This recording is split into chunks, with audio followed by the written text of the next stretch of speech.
All right, we've heard it for a long time now. It seems like that video games are going to be forever changed by the blockchain and NFT technology, and today that's being doubled down upon by Square Enix president. He's still insisting despite backlash.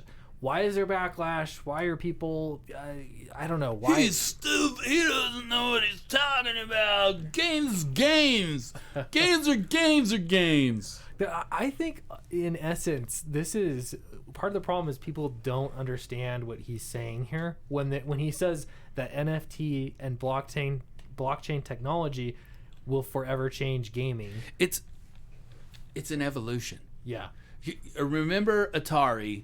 We started out with tanks and doing our own thing, ping pong, and then we brought in a friend and we started playing together, right? Mm-hmm. And then when video games on computers and stuff started, they were single player, right? And you went on adventures. But then they networked them, right?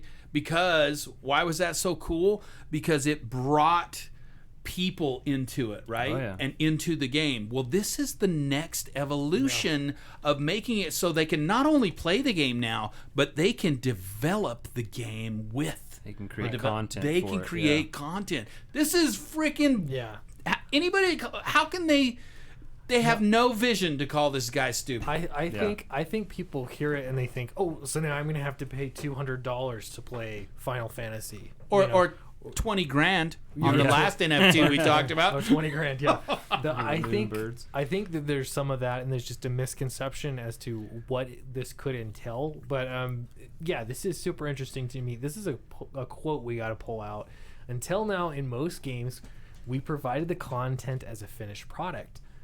He explained. And the players played that content. However, there are a certain number of players in the world who want to contribute to making games more interesting by creating new settings and ways of playing. And we talked about this, just scratching the surface of what you can do with NFTs, but you could actually be a part of it. And I don't know exactly how you'd set this up. Maybe there is a way that you purchase an NFT and you become a game maker. You're in the world there, but it's all over the place. Who knows how we could do this? Yeah, if there's a platform good enough to facilitate that, turning some in-game creation into an NFT and moving it through the metaverse into different games, it's exponential of what you can do because you can tie in different games to your game through NFTs, and so that's. It also just the beginning. It creates an asset. I can't tell you how many times I thought of, well, they sell skins in video games. You can make your characters look. You're gonna pay for that, and then I've bought skins for games. So why wouldn't you buy an NFT of it that you could resell to somebody else? Because you buy your skin, it's not worth anything. Yeah, well, now you have an becomes asset. Worthless after you buy it, other than to show it off. Yeah, and I know on the kind of the black market. Wait a minute. The black market, they sold that stuff. You could sell it on the black. I know back in the WoW sell your days, account, the big WoW days, we would sell stuff all the time. You'd have a rare item, you'd go on PayPal or whatever, you'd buy it, and then you'd give it to the guy, and if Blizzard knew, they would kick you off. But it happened all the time. I think that's how Ethereum was created, because Vitalik got banned for doing stuff like that. Exactly. So. Yeah. I'm on the Switch, and they just released a thing for the Switch for Nintendo. You have to buy with your coins these just images of like Mario coin that you can put on your background of your Switch. There you go. I mean, everybody's money. People buy them. This is not going anywhere, people. So I think part of the reason that there is some controversy here is this. They pulled out this word in particular, utilize. According, I'm going to say his name wrong. Matsuda. That's pretty good, I think. Matsuda, the plan is to utilize these people to help make games that continue to evolve. So it wouldn't be. This is one concept of it. Could love be it. People that have enough money can then buy and become a game maker or part of being able to control things. I think that's the assumption, but I mean, who knows? This could be anything. To me, you could use it at a very basic level and have anybody you bought the game.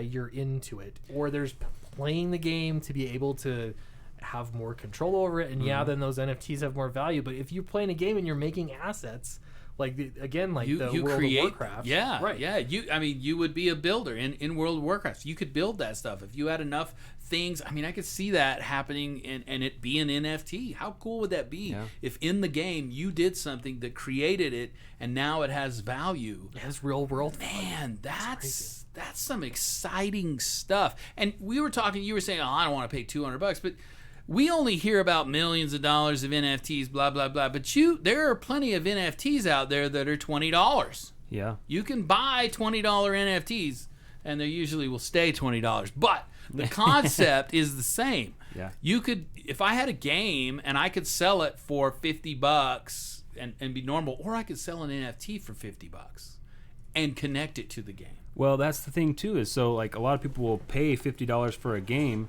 But with NFT games, you could literally purchase it, play it, and then resell it for the market value of what it is. Yeah. So after you're done using it, that's a win-win-win all the way around, because they could NFT get as a royalties game. from the game and get more money for it, the game developers. Exactly. This is a win-win all the way around. Yeah, and another quote I pulled out here, he's saying instead of relying on goodwill, we can also provide incentives to those who contribute to development by utilizing technologies such as blockchain. There is a possibility that the innovative and interesting content can be created from ideas of users. People that complain about this are the same folks that said the internet was a fad in the 90s. That the internet's not going anywhere. Who wants to do that? It's stupid.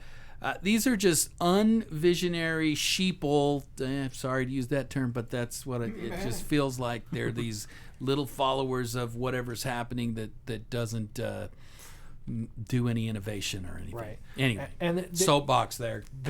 This article has so much in it, but they point to all the people that have lost in the world of NFTs. But you have to pay attention to what is actually happening.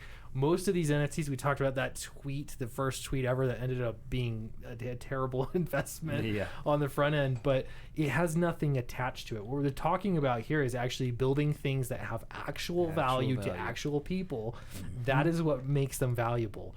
And it's the point of it, I don't think, is to make value. So, hey, now we're going to make lots of money.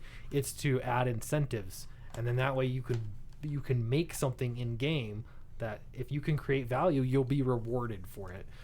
It's so interesting, I think. Man, this is cool, and it is the future. Anybody that doesn't see that just has no vision whatsoever. Anyway, crazy. Don't get me started. Well, let us know what you think. Is this part of your Final Fantasy plans for the future? We'd love to know. It's Ryan's fantasy, that's for sure. Let us know. Don't forget to like and subscribe, and we'll see you in the next video. Goodbye.